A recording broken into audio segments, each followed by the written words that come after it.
be like where I have days where I can't go. Like, Yeah, I want to be mobile. That's really what I care about. yes, mobility is my big thing too. So I did this kind of on the spur of the moment because I figured I used to be in the weight loss business years ago. I was the regional rep. I didn't want to do this at all. I was the president of the Wyoming Chiropractic Association. And when Ideal Protein first came out, of course the Mountain West rep wanted me to endorse it. I wasn't interested, but my staff begged me to put it in. Okay, so I did. And we did one seminar. We had 110 people sign up for the weight loss program. Okay, so it was just like, oh my gosh, this is crazy. I had no idea that there was so many people that wanted to, do weight loss. And weight loss really wasn't my thing. I'm just looking to make sure I'm in the picture.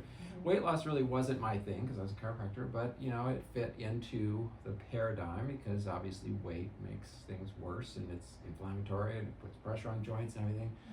And so I didn't have to do it, but they talked me into trying to be the regional rep, and it's like, okay, and did that for several years. But what I noticed is that people would lose 50 pounds and they would gain 50 pounds back. Okay, so they'd lose 50 pounds and gain 70 pounds back. Okay, and it was such a torment.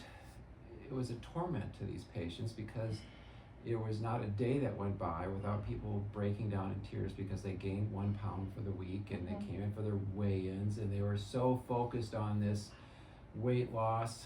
And now I see the same thing with drops and eating this and counting macros and all the things that go on. And so when I really delved into the quest of what energetics is, I realized that there is so much more. My quest to understand human physiology went very deep. And we are, as a society, obsessed with the biochemical aspect of metabolism and not the electromagnetic aspect of metabolism. We are more photoelectric than we are biochemical, and I'll explain that to you. So over the years, I've come to appreciate the quantum physics of the human body and what really runs our metabolism. I've studied what cancer is, energetics of the body, from mitochondrial function to what really is health as we are younger and why we lose health and why our modern society seems to be getting sicker with more chronic disease. I mean, weight gain has exploded since like in the late 70s or early 80s. And we can't, nobody's been able to figure out why. People thought, well, it's too much sugar, too much this and that, and it doesn't seem to correlate with much except a few things. And I'll give you my opinion on why. So think of your body as a electrochemical energy system that has to be tightly regulated. Health is really what I call voltage in the body. Voltage, you have positive and negative charges, okay? A battery has positive and negative charges, okay? So as the polarity is increased, you have more charge, okay? As the polarity goes down between the positive and negative charges, you have less charge in that battery until you don't have any charge at all, okay? So think of your body as polarity, okay? You have electrons and protons. Primarily, the protons are positive charged and the electrons are negatively charged, okay? And so the more charge you have and the more separation of those two charges in your body, the better your battery is. So when we're younger, we have a really good charge. Kids have good functioning usually. Not so much anymore, but they have a good charge. Your body is able to regulate that charge. And so as we age, we dissipate in that charge. And so our bodies don't have the energy to run the system that we used to have. And as a result, oftentimes the metabolism of our body becomes dysregulated. And so the dysregulation All disease has one common thread, is that the power flux of your cellular energy is associated with all disease. Once the power flux of the cells, and your body is made up of trillions of cells, okay? So you have these cells, and inside the cell, there is another cell called the mitochondria. So, we think that someplace a long time ago, these two cells came together and one said, I'll make the energy, and the other one said, you keep the blueprint in the DNA, okay? So you actually have two sets of DNA, okay? You have your cellular DNA and you have your mitochondrial DNA. You only get your mitochondrial DNA from your mother, by the way, okay? You do not get that from your father. So mitochondrial DNA is always just passed down, and it is going to be running the power machinery of your body, okay? So the body wants to take in, there's two ways your body makes power, okay? And modern science only focuses on mitochondrial power, and I'm going to show you there's another power also, okay? Mitochondrial power, which produces what's called ATP. Have you ever heard of ATP? Adenosine triphosphate. Adenosine triphosphate. That is the currency of biochemical energetics in your body. So your body's wanting to make this high phosphate molecule so that it can run the machinery, a lot of the machinery of your body. The only problem is that they've never figured out why your body requires more energy than you're able to produce by ATP, okay? So science has kind of ignored this other energy productive system, okay? I'm going to talk about that a little bit later. So in the cell, your body takes in foodstuffs, breaks it down into hydrocarbon chains, and in the inner part of the mitochondria, it has this little fuel part, and that is called the electron transport chain, and you have a ATP synthase over here. And so the whole purpose of all of these biochemical reactions is to take hydrogens and get them into the electron transport chain so that it takes the electron off the electron, and it goes down this gradient. And so it separates the charge of the electron and the proton. And since this has a lot of charge, it pulls the proton back up through this little nanomotor called the ATP synthase. And that spins at a certain rate, and it produces, it's basically a mechanical motor that spins, and these protons go, and that produces the energy to make these ATP from ADP, okay? So you get these ATP, you get like 36 ATP for every molecule of sugar, that goes, or every bond that goes through. And so that ATP is used in your body to fuel all of the metabolic reactions that go on. And okay? what's ADP? Adenosine diphosphate. Oh. You're adding a phosphate, so it's adenosine triphosphate. Okay? Okay. So that is the fuel that then runs your body, part of the fuel that runs your body, and we always want this system to run very efficiently. Okay? So this system of the electrons going down this gradient, okay, is both copper dependent and light dependent. Okay? It needs infrared light, especially to move those electrons, and that's called the photoelectric effect. Okay, so we need red light, infrared light to do this. Your body brings the red light into your body through red blood cells and the photoelectric effect. You actually absorb infrared light. It's all around us all the time. But we are living in an indoors world, so we cut off a significant portion of this infrared light, okay? So it can't come through the glass? It does not come, infrared light does not come through glass, okay? Or very little comes through glass, okay? So we have a very different, we are living in a very altered life than our ancestors who lived outdoors, okay? So we are already putting the power generation of the mitochondria downward by just living indoors and not getting infrared light, okay? So you've heard of what's called photobiomodulation, right? Where people go and sit in front of red lights and things like that, right? Okay? Mm-hmm. So that's the purpose of red light, is to improve the production of energy in the mitochondria, okay? So that can move the energy better and produce more ATP, okay? Because it is light dependent, okay? You actually do produce infrared energy in your body, so that your respiration actually emits light, okay? So that is one of the ways your body keeps itself warm, okay? So the internal combustion of this mitochondria emits red light, and it actually emits UV light also. So it's kind of interesting how we emit those lights, but it is what, let's say, far infrared light is much more warm, and that light is produced. Let's say you have an antelope. You ever wondered how antelopes stay warm in the middle of winter? Well, they have what's called brown fat, which is metabolically active fat, and it produces a lot of far infrared light, which then heats them from the inside and keeps them warm, okay? Because we live indoors, we produce white fat. And white fat is not metabolically active, so we don't produce as much infrared light because our body says, I don't need to put that kind of fat on because we are living indoors at 72 degrees temperature all the time. So we produce more white fat than brown fat, and white fat is not metabolically active. It's just a storage vehicle, okay? So it's not actually producing this infrared light.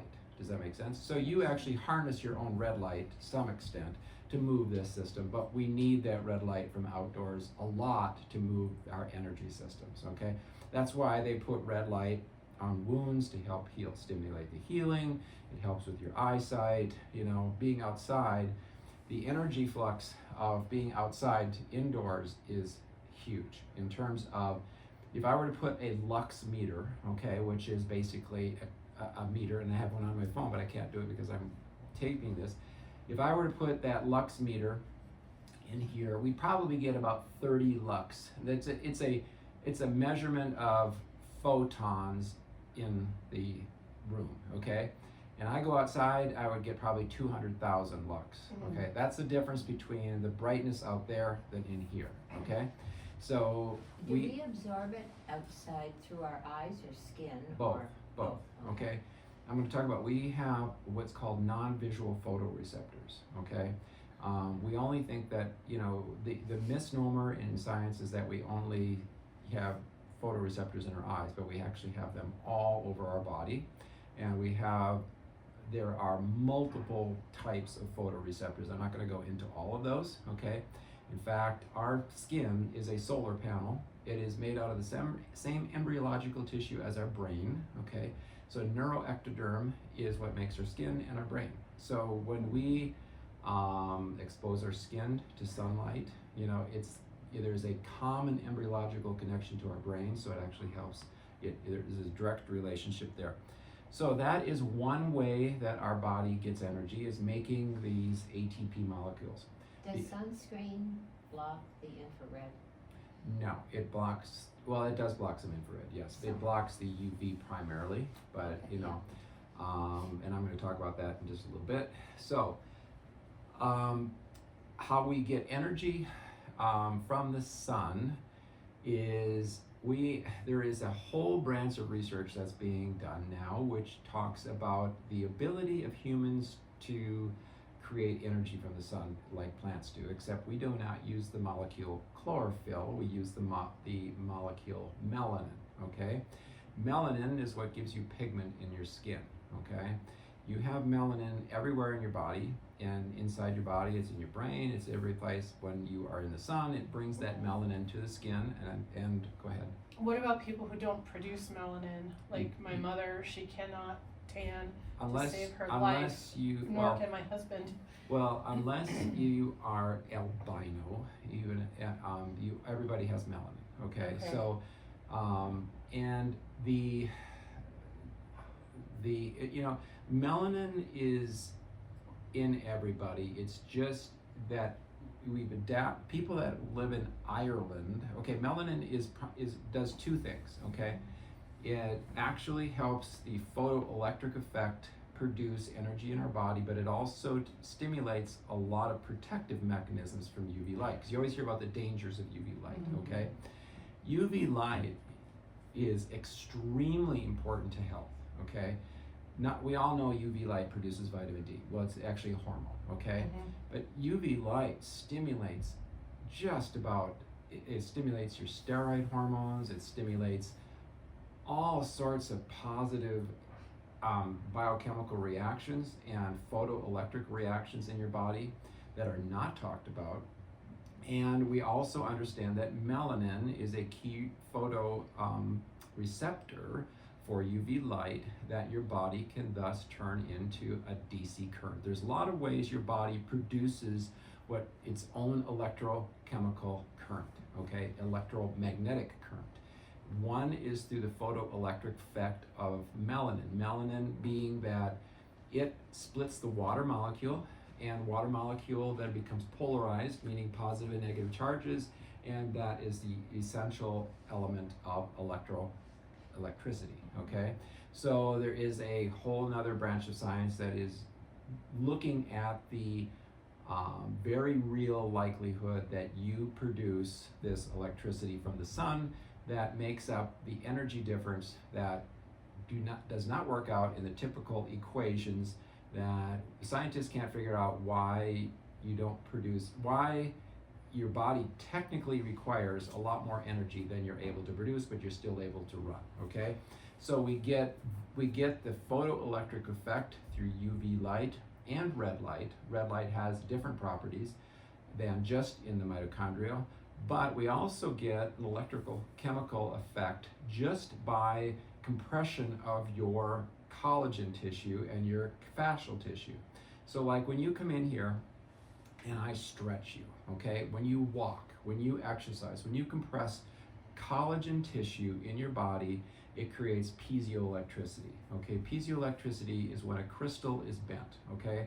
So your collagen and your fascia and even your water networks produce a crystalline type effect, which then is able to generate electricity, and it is distributed through your collagen and water networks in your body. This gets very technical, but there actually is a fourth phase of water that is now very well validated. It's basically creates a coherent zone where the atoms line up, and it's actually able to act like a semiconductor. Gerald Pollack out of the University of Washington did the research validating Gilbert Ling's theory from the 1950s that there is a fourth phase of water, and the fourth phase of water is a plasma. And basically, think about this. Your body is mostly water, okay? So if I poke you, why don't you leak water, okay?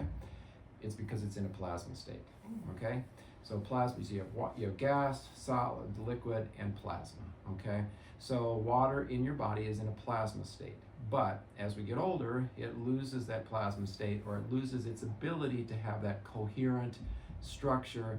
So your body acts a lot like a semiconductor. So it takes not a lot of power generation if it can be transmitted efficiently in your body, okay? So that is the purpose of these collagen, fascial, water networks in your body, is to transmit the energy, that DC current that's emitted by compression of your joints and by exposure to light, okay?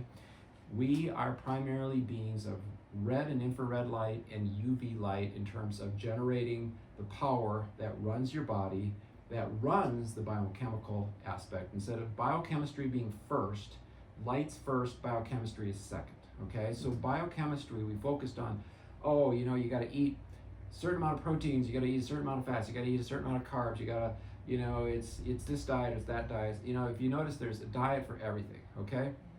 And all of them can produce weight loss, okay? But almost none of them sustain weight loss, okay? Because nobody stays the same. So how does that happen, okay?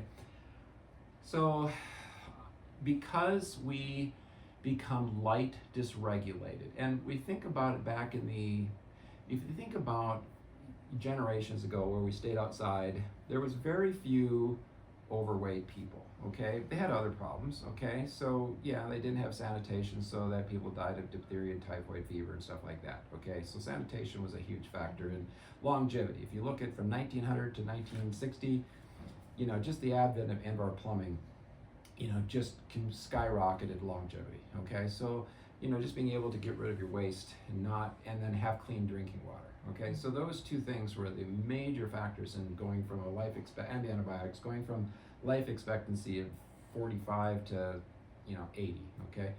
But now life expectancy is going down. And so it seemed like, you know, when I was a kid, we just were outside all the time, okay?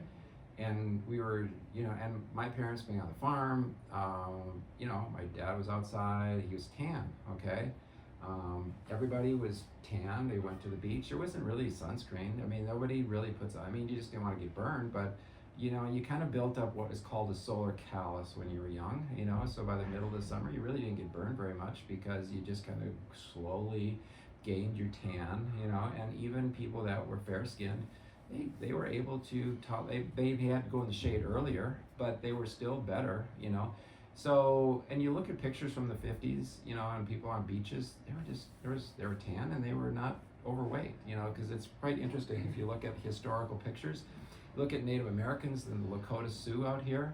I mean, they were stout people. I mean, and they were tan and they were rugged, and they, if they didn't die of, wounds and, infections, they lived a long time too, and so there's lots of Native Americans that have history of people living into their hundreds, not everybody, because, if you fell off a cliff and severed your femoral artery, you were going to die back then. So, there was those types of issues. But, people were outside significantly more back then. But we had the advent of junk food.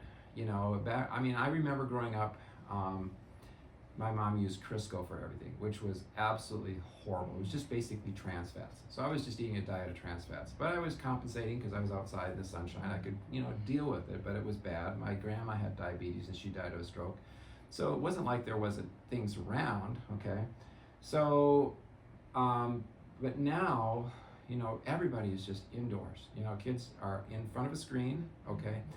And what happens is that we have taken away a large part of the solar spectrum because of the way we live. We don't have any UV and we have very little infrared. We have almost no infrared, okay? So we live in this narrow spectrum and it's primarily blue dominant, okay? Blue light is toxic, okay? It's probably the biggest toxin that people are exposed to on a chronic basis that's never talked about because it does several things. It destroys the melanopsin receptor for UV light. It destroys the retinol pathway that helps with energy production. Retinol is vitamin A. So it disrupts that. It disrupts copper metabolism. It disrupts a lot of things. And it disrupts your circadian rhythm. And so blue light is a part of the solar spectrum that is usually only there in midday, okay? But it's balanced by all of this red light, okay? So that keeps it under check. And so your body uses that blue light only for its circadian clock mechanism mostly. But because you've got this protective red light, it balances it out. You've got 10, even at noon, you've got 10 times more red light than you have blue light, okay? Because your body wants to keep a time. It wants this circadian rhythm to have time. And what's happened is because we live outside, we live inside, all of our circadian clocks are broken, okay? Mine too, okay? So, and if there's anything that shows that if you work a shift, okay, if you're a shift worker, you're gonna lose significant life expectancy. More than, now we're finding it's actually more than if you were a 2-pack a day smoker, okay? Oh, wow. So people that do shift work their whole life are losing significant, and they have a lot more chronic health Are you problems. talking about like people who work overnight? Yeah, and they rotate days and Oh, nights yeah, and things like okay, that. they're flipping Because their- they're never able to establish that circadian rhythm. That's actually the worst thing a person could ever do.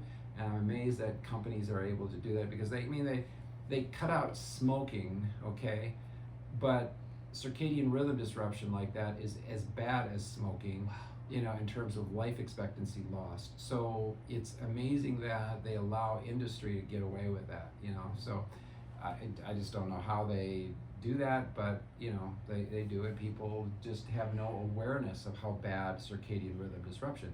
And you know what? The number one way, what's fascinating is that the research all shows, and everybody's trying to stay out of the sun. The research all shows that the more sun exposure you get over the course of your lifetime, the longer you will live and the less disease you'll have. Because all-cause mortality has an inverse, and I can show you the research, it's very well established, nobody knows this, and it was published in the Journal of Anti-Cancer Research, that that the more sun exposure and UV exposure, the one that we're always supposed to stay away from completely, okay, the more of all of that type of exposure you get over the course of your lifetime, the longer you live. Well, how does that happen? Okay, so, you know, it's blue light without red light, without UV light, that causes the skin damage. Okay, I'm just going to say that that is going to be more and more established as we go along. There was just published research. Just everybody's afraid of melanoma. Okay, melanoma almost has no association with sun exposure. All of the other cancers have an inverse relationship. So lung, breast, prostate, all liver, all those other cancers are greatly inhibited by your exposure to sunlight and the amount of sun that you get, okay? And the only ones that are increased are squamous and basal, but it is mostly done even and here's the thing is we are out of the sun more than ever, but skin cancers are skyrocketing, okay? So how does that work out, okay? So there is protective mechanisms in the sun built in the balance of the red and the blue that actually prevent skin cancer, you know? So the only year I had a basal cell carcinoma on my face was the year that my parents were dying and I was not in the sun hardly at all, and my stress level was incredible, okay? So the bottom line is, in fact, I treated it with a topical cream that eliminated it. And so people aren't going to die of basal and squamous, okay? You don't die of those, okay? Melanoma has no relationship to sun because people get them in all parts of the body that aren't even exposed, okay? So all the other ones are inhibited. Heart disease is inhibited. All these other metabolic diseases are inhibited. All-cause mortality has an inverse relationship to the sun. So the closer you are to the equator, the less heart disease, the less autoimmune disease, and the less cancer you have, okay?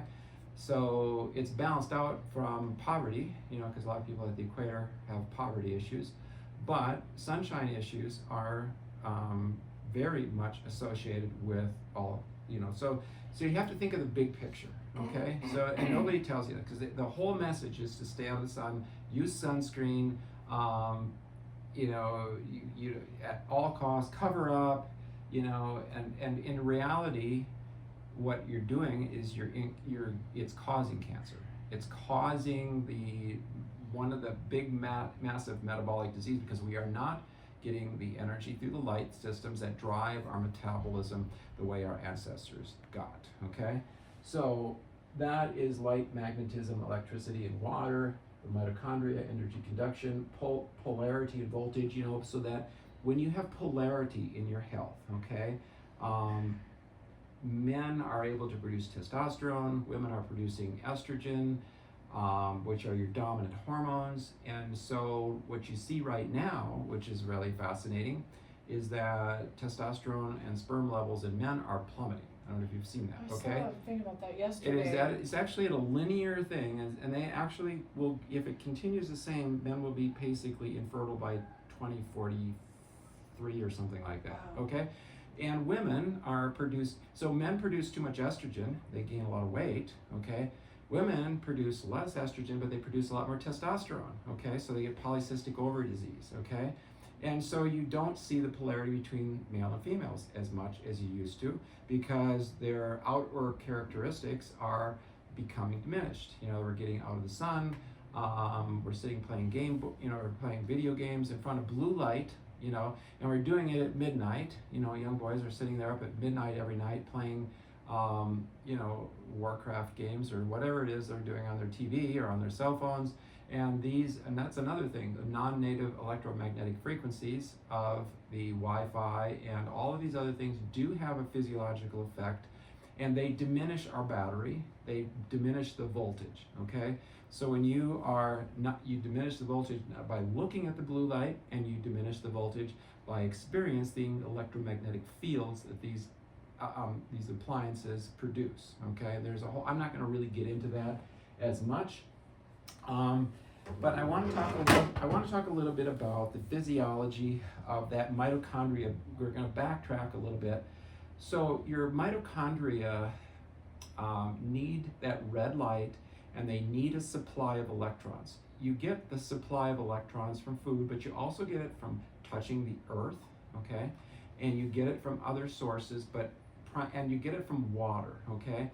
But water, hydrogen, water is made of H2O, 2 hydrogens and 1 oxygen, okay?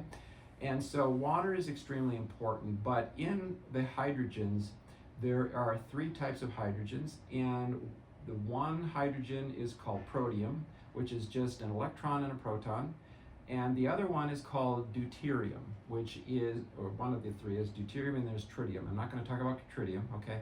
Deuterium is called heavy hydrogen because it has a neutron with it. And remember, we talked about the hydrogen in that mitochondria, you split the electron and the proton off, okay? And the hydrogen that goes inside this mitochondria cannot have deuterium in it, okay? So your body is selectively getting rid of deuterium to bring that water into that mitochondria, but we experience deuterium in everyday life. It comes in the form of through foods and waters and air that we breathe, okay? So deuterium occurs at about 150 parts per million in the world, 155, the ocean is 155 parts per million. Typical drinking water is about 150 parts per million. And your body does not like that for energy production. It actually breaks the mitochondria because it's so heavy that when it goes through that ATP little nanomotor, it breaks it. So the power goes down, okay?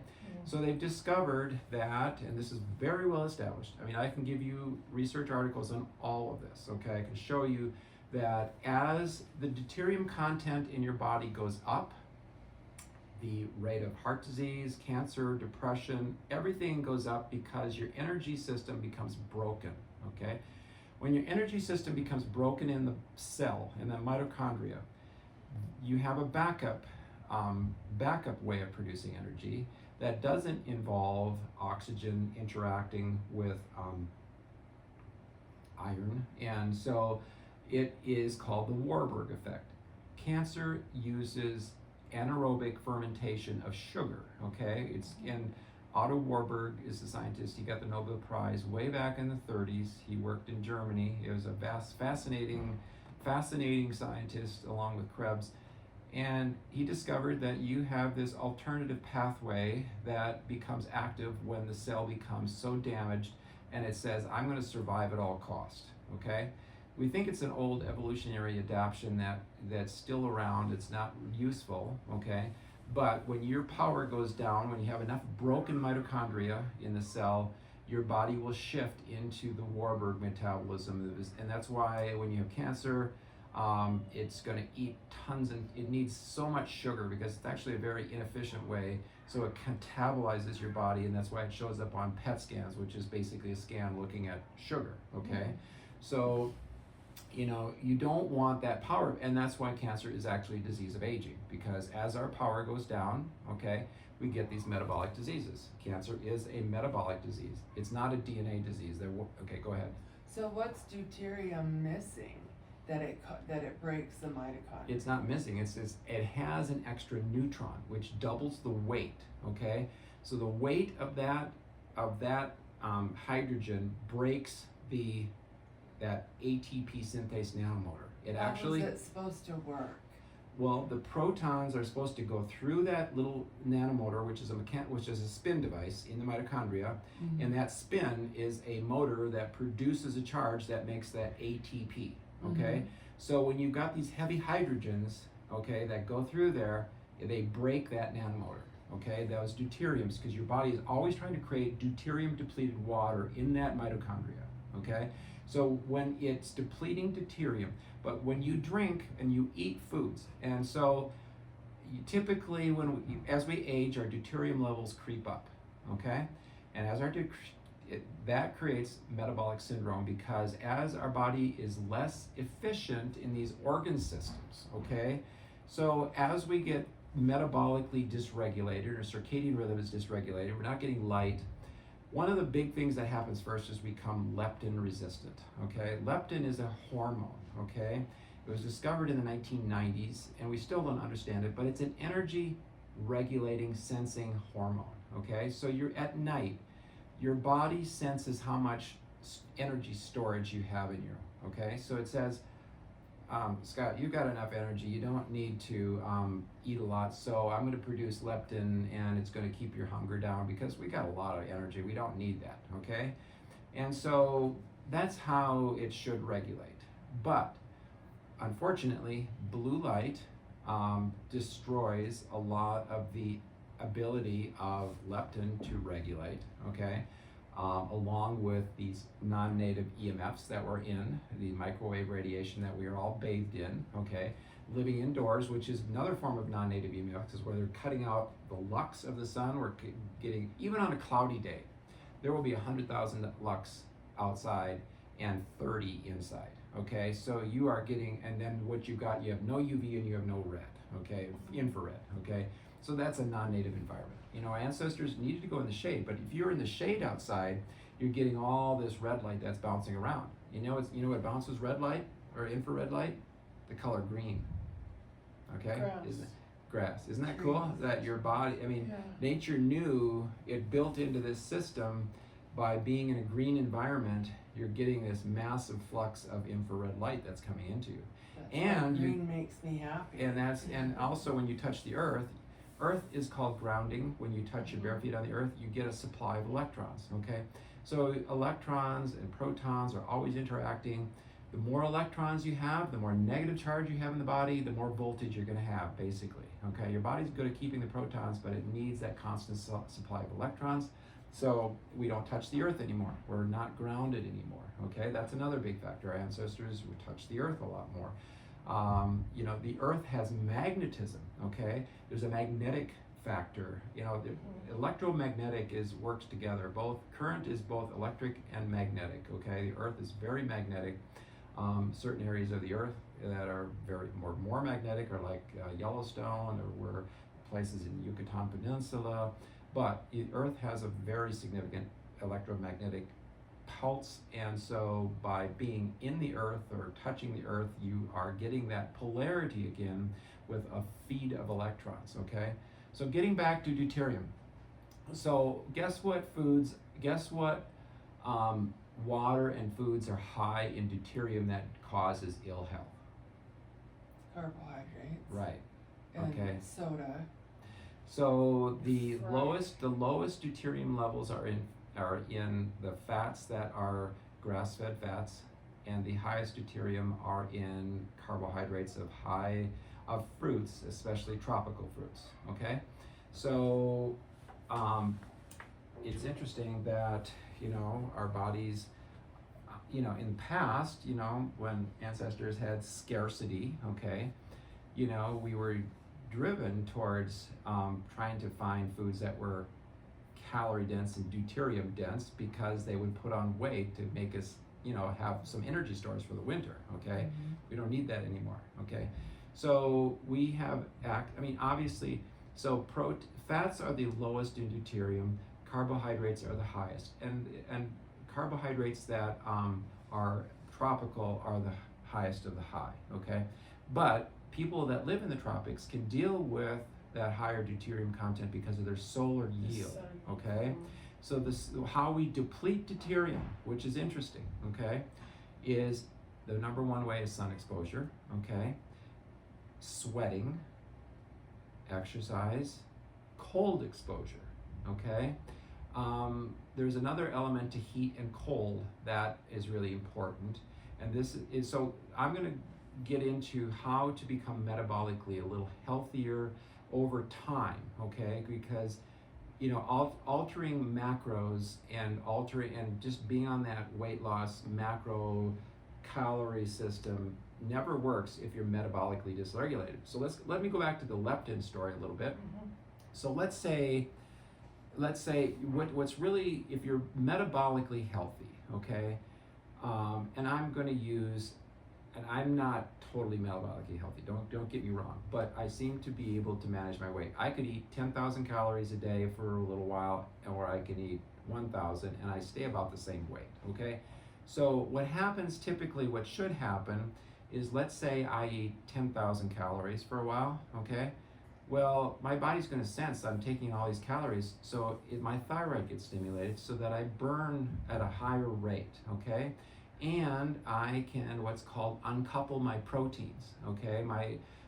You have a phenomenon in your body called protein uncoupling that will allow you to burn fuel without, it's like you're burning off the extra fuel without doing stuff with it, okay? So we've lost the ability to uncouple our proteins, and we've lost the ability sometimes to stimulate our thyroid to increase our metabolism, to burn that extra. Now, if I starve myself, okay, what should happen is that my thyroid is going to be regulated to go downward because it says I don't have enough food, so I don't want that metabolic rate that I would use, if I have too many calories. So, ever notice that everybody seems to have thyroid problems? Mm-hmm. Okay, so everybody says, oh, I got, this thyroid. Well, almost everybody is leptin resistant, just like they're insulin resistant, okay? Leptin resistance comes first. Insulin resistance comes second, okay? Insulin is really just there to, it's an anabolic hormone, but it's there to put the sugars in your body into the cell, okay? So leptin resistance is the big thing that's never talked about, because that is going to be more interactive with your thyroid and your protein uncoupling, okay? So how do we become better at being leptin sensitive, okay? So this is the primary thing that people need to do, and there's documented evidence that people that do cold thermogenesis on a regular basis, if you're overweight, exposing yourself to cold, and cold does several things. Cold actually helps it produces cold shock proteins, which help with this folding, unfolding aspect, and it protects your proteins, but it also makes you much more energy efficient, okay? If you ever notice if you're having surgery, they keep the room really cool, okay? Yes. That's because you're just healthier when you're cool, okay? Your body transfers those electrons much more efficiently because it doesn't want that power flux in your body to go down. It also, How cool. well, it depends on what you're able to tolerate. You've seen people that, cold plunging is all the big rage, okay? So it's not a big rage, but people do that, and I'm not advocating that, because cold does other things too. And certain people that are metabolically dysregulated, have thyroid issues, aren't going to be able to tolerate that cold system like other people. Some people can, okay? I used to do cold plunging in my office, and it's not comfortable, but I would do it. I'd dump in ice water for 5-10 minutes and try to hold my breath and all that stuff. But so cold exposure is one way to improve metabolic function, because you're always what you want is, you don't want to count calories, you don't want to count other things, you want to become metabolically functional, okay? So cold is one way. Heat is another way, okay? Because heat produces sweating. Sweating gets rid of deuterium. So does cold exposure, okay? They both get rid of deuterium, this heavy hydrogen that makes your metabolic flux go down, because that's when you become metabolically dysregulated. So both, like your Northern Europeans, they would sauna and then go roll out in the snow, okay? That is one way that they were able to compensate from not having a lot of solar exposure, okay? So they were doing things kind of intuitive, They didn't have any science back then saying, okay, go in the sauna and go run in the snow, but they were doing things and they lived a long time. And they also ate some deep sea fish, so I'll go over that too. So for leptin sensitivity, so solar exposure, sun exposure, grounding, touching the earth is really important for lowering deuterium. Exercise lowers deuterium. Now, I will say that if you exercise under blue light all the time, you're probably not getting as much efficiency as you would if you were to exercise outside, and I try to exercise outside all the time, okay? I go into the gym when it's cloudy, but I do my workouts outside, and I try to do them barefoot, and I did them all winter long that way, okay? So I was even getting some UV light, And there's UVA and UVB. UVA is what gives you a tan. It stimulates your steroids, your sex hormones. So you wonder why people don't get their testosterone and estrogen up, is because they're not getting UVA light. And their UVB light, which is a little further on the spectrum to the shorter wavelength, produces the hormone vitamin D. And I have gotten to the point where I don't think anybody should take supplemental vitamin D. You should get it from the sun. Now, as we age and you've got so much blue light toxic exposure, you may not be able to produce melanin very much. And so you're not going to be able to produce as much vitamin D because of that. Or you have so much, you've got so many other pathways that, are broken that you can't produce. Vitamin D or hormone D is much more than just, the reason that it's different. When you produce vitamin D in the skin, it produces a carrier protein. The half-life is double of so when it has a carrier protein, the carrier protein knows where to take that vitamin D specifically, okay? When you take oral vitamin D, it's like swimming in it, and it's like a shotgun approach, okay? And you don't know how much is actually being converted to the active ingredient, because your body doesn't need that feedback mechanism anymore. It's called, the vitamin D that is produced at the skin level is not actually the active form. So you have this transferred protein that you get when you produce it in your skin, and the active form that's produced is what you need, and it is stored at twice the length. So you can get enough vitamin D stored up in the summertime to last most of the winter if you do it through the sun exposure versus having to take it. And if you take it through pill form, you actually inhibit the process of making vitamin D from UV light, okay? So there's if you think about it, nature really didn't make mistakes, okay? Humans think we can substitute things, okay? But we are very inefficient. So if you're wanting to lose weight, you need to sweat, okay? I would recommend going into the steam here, okay, on a regular basis and really sweat, okay? You need to exercise, okay? You need to get sun exposure, you need to touch the earth, and you need to lower your deuterium content in your body. So I don't recommend diets, I recommend eating foods that are lower in deuterium, okay? So you want to think of an ancestral diet, okay? Just ancestral means, like, they ate butter, okay? They had lard, they had eggs, they had cheese, they had fats, they had cream, okay? I eat a diet very high in fat, okay? Everybody says, oh, your cholesterol's gonna go up there. I have a hard time keeping my cholesterol up. I want it more. I want mine over 200. I cannot get over it because the research shows that low cholesterol, you increase the risk of cancer. So cholesterol is, people that have high cholesterol that is really high, it's because cholesterol is your repair molecule, okay? So if you have constant inflammation in your body because of lots of inflammatory reactions are associated with almost all diseases, okay? It's part of our innate immune response. And so a lot of people have low-grade bacterial and viral infections and things like that, so your body's always in this, and it can't quite eliminate these infections. In fact, one of the ways that we miss in getting rid of viral and bacterial loads is getting UV light. What do they do to disinfect pools, okay?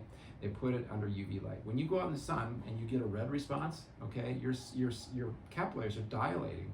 And so you're getting that UV light into your body and it disinfects. I mean, so it actually helps clear. That's why one of the reasons why you're not as sick in the summer is because you're getting all this UV light, your viral loads go down, your immune system goes up, your energy goes up, you feel better in the summer, and everybody gets sick because their energy flux goes down in the winter, okay? So cancer is much more prevalent in like March and February.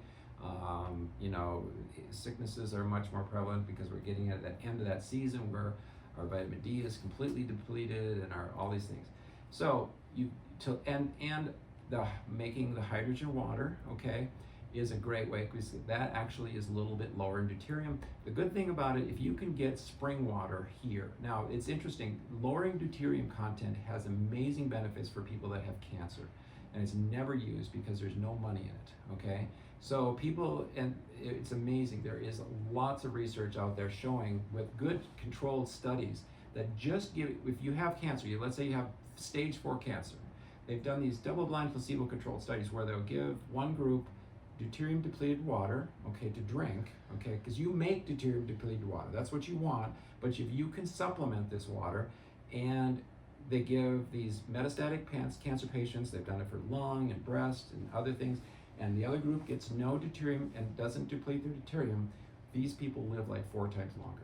You know, it's really amazing. And there's clinics, there's a clinic in California where the doctor is a UCLA professor, he has a Center for Deuterium Depletion. He'll work with your cancer doctor because lowering deuterium is completely safe. There's no side effects or anything.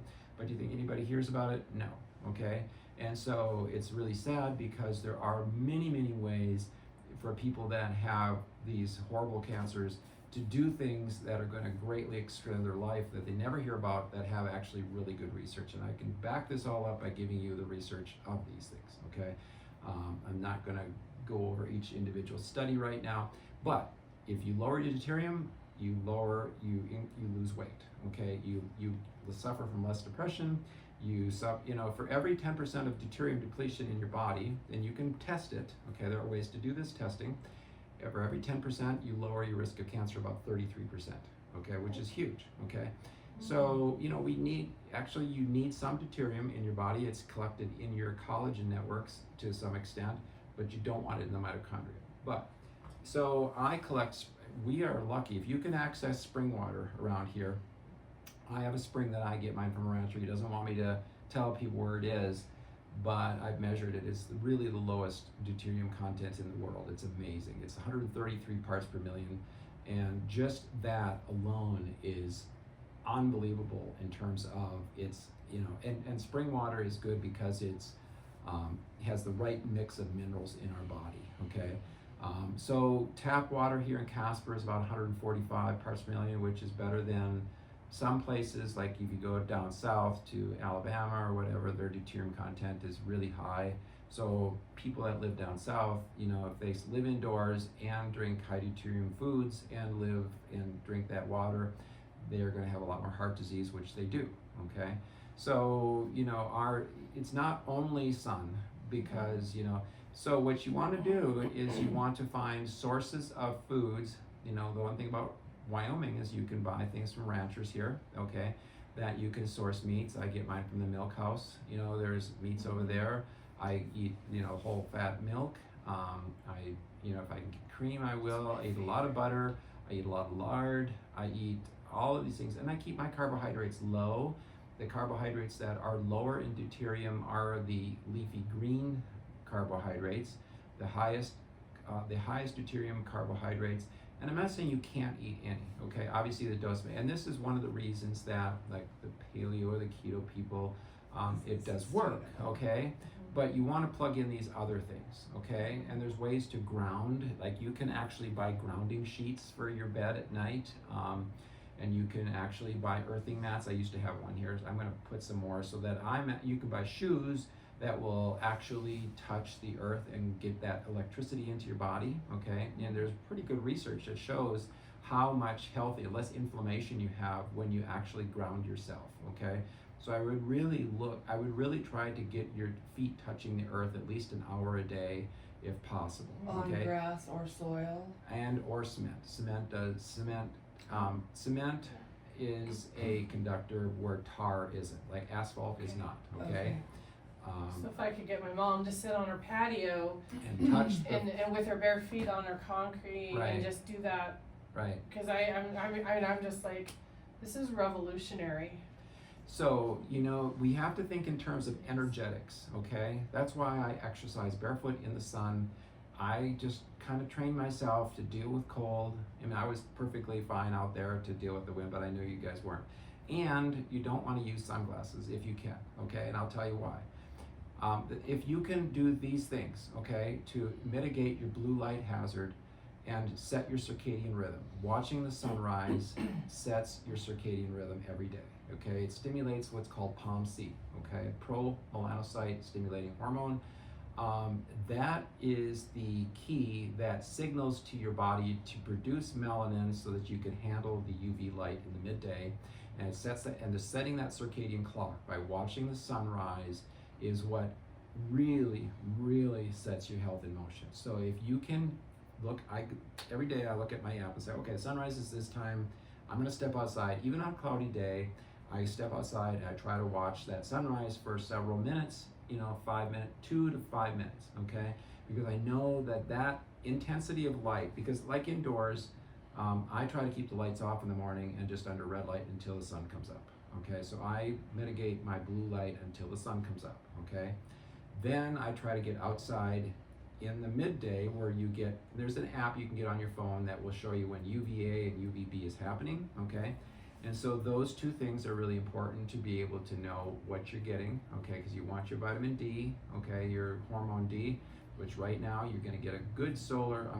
After I get done here, I'm gonna go and I'm gonna actually suntan, okay? I usually work out, but I'm just gonna I always take a nap in the middle of the day. I take it at 11, I didn't take it today. So I always take a nap at 11 o'clock. It's just, I grew up on the farm and we always took naps every time we came in from the field, we just took a nap and went back out for the rest of the day. So I'm just used to that. That's my cycle. I work outside, I work out outside after that. Go ahead, yeah. What can I do about television? Okay. Like gradually. So what you want to do is you want to cover up in front of blue lights like TVs as much as possible, and then you can buy blue blocking glasses, okay, so that you're blocking those blues from your eyes, okay? And same with YouTube. Those are my two downtime. Yeah, so on your phone, activities. I have my phone set so that I've set it so that there are ways to set your phone so that it doesn't emit any light, but it looks black and white, okay? And now they're coming out with all sorts of new technology. These lights right here are super cool, brand new product. They're the actual first full spectrum light that's out there. It's called Nira, and it's on my website. I don't make any money off of it.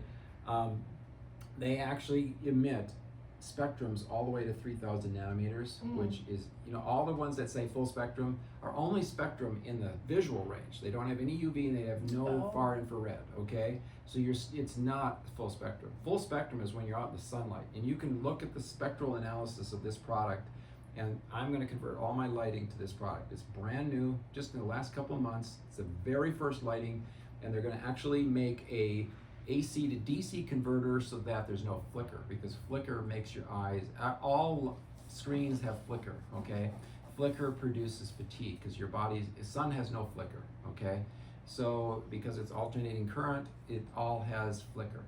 And so they're gonna come out with a bulb that actually has an AC to DC converter in it, and coming up soon, so I'm pretty excited about that. Did you say $25 a bulb? They're about yesterday? 27. 27 Yeah, bulbs. but But they're last a LED, long okay? time. I have to go, I'm so Okay, bummed. okay, I have a play. that's fine, go. I'll be in the dark. So, In the play. being in the dark is, problematic because our body wants that light, okay? So, just before I go, melatonin, we think is produced in the pineal gland, but it's actually produced all over our body, and we need that, and red light is what really stimulates melatonin. It's a major antioxidant.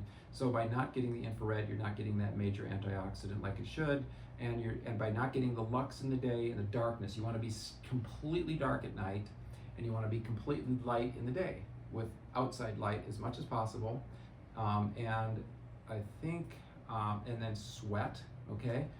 Try to get cold. There's ways to do cold thermogenesis we can talk about another time that, and ground, okay, and exercise, and then body work produces energy, okay? That's why you feel better when you get body work, usually, okay?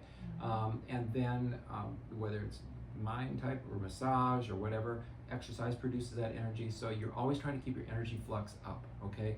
Eat low deuterium foods, to as much as possible. Oh, and I didn't talk about the one huge dysregulator is called glyphosate, okay? Glyphosate is Roundup. It's in everything that's non-organic in grains. Grains are high in deuterium and glyphosate, and so anytime you eat any grains, you want to eat organic, you really do. You're still going to get glyphosate. Glyphosate dysregulates copper metabolism big time. We are actually copper deficient, okay? Everybody says stay away from copper, take iron. No, you want to decrease iron, you want to increase copper, because copper is how those electrons, that is a wire in our body because it moves the electrons in that electron transport chain. So there are ways to look at your copper metabolism with blood work, all those things. You don't want too much iron as you get older. You don't want too much deuterium. You want good amount of copper. You don't want glyphosate. That's how it kills plants, is a copper metabolism. That's why it's so, if it's in your body, it's going to dysregulate your energy flow. So I just wanted to basically try to say, stay away from non-organic, stay away from just conventional foods. Oh, processed foods, loaded with deuterium. Supplements, loaded with deuterium. Drugs, loaded with deuterium. So, obviously, I'm not big on lots of supplements. I don't sell lots of supplements here. They're loaded in deuterium. Okay, so so when you eat, one of the things that's one of the reasons. I mean, processed foods are making us fat. It's not the calories so much; it's the deuterium content. Wow. Okay, Yeah. the deuterium content is loading everybody with this and causing metabolic dysregulation. And it's never talked about, because look at back in the 60s versus now in terms of how much processed food we have. Okay. Everything we eat is out of a box or a can or whatever it is, or it's ultra processing that concentrates deuterium, So anyway, thank you for, I'll just stop here, but that is the basics for how to get rid of deuterium in your body and how to become more metabolically efficient and take the long approach in this process to actually do it, not the crash dieting, drops under your tongue, all the things that are going to make you actually fatter in the long run, So I believe politically incorrect to say that, but I believe that. Okay. Is there a way to get deuterium out of water? I mean, are there machines? Okay, and I will say that I experiment with lowering my deuterium content, and you can buy deuterium depleted water, okay, and it's expensive, okay, but if you have cancer, that's all I would ever drink, right? That. But I cut mine with my spring water to lower it down to about 110 to 100 parts per million, and I use that in my hydrogen bottle, okay? So I spend about $220 a month on this low deuterium water, and I always add that to my hydrogen water and I didn't talk a lot about molecular hydrogen, but molecular hydrogen is an amazing electron donor. It's very selective. I already talked about, we want to get electrons in our body. And the research on molecular hydrogen is amazing. If you were living in Japan or China or Korea, if you would get molecular hydrogen gas on the way to the hospital. If you had a heart attack or stroke, you get it in the hospital. Here don't get it because there's no money in it. Okay, anything that you can buy yourself, medicine isn't interested. So go ahead. Sorry, one more question. If it says spring water at Albertsons on the water, is it spring water? May or may not be. What they do, you can still pull it from a well. I have no idea what the deuterium content is. So, just food industries are notorious for being able to skirt things, and so you can Google deuterium content of different spring waters and see which ones are the best. Okay. If you can find somebody who has a spring on Casper Mountain that's well protected, excuse me, or a well around there, it probably is lower. I haven't tested wells. I've had offers to try to commercialize this spring water that I get, but the rancher doesn't really want that. So he just doesn't need the money, and he doesn't want people trampling on his land. And he protects his spring because the animals can't get in there and everything. So, but there's a lot of springs around. So, if you can find spring water, you're going to get lower. And it's, Okay. Okay. All right, thank you. Thanks. Thank you. And so I'm going to cut it off here too. But I hope you like that concept, okay? Because the concepts you can expand on. Everything that I said, you can learn how to become more metabolic. You can learn how to do cold thermogenesis better. Sweating in the sauna, working out in the sun, grounding, eating foods low in deuterium, learning how to become more metabolic, learning how to sleep better, or getting more light in the day, cutting out these non-native frequencies. All of that will help you.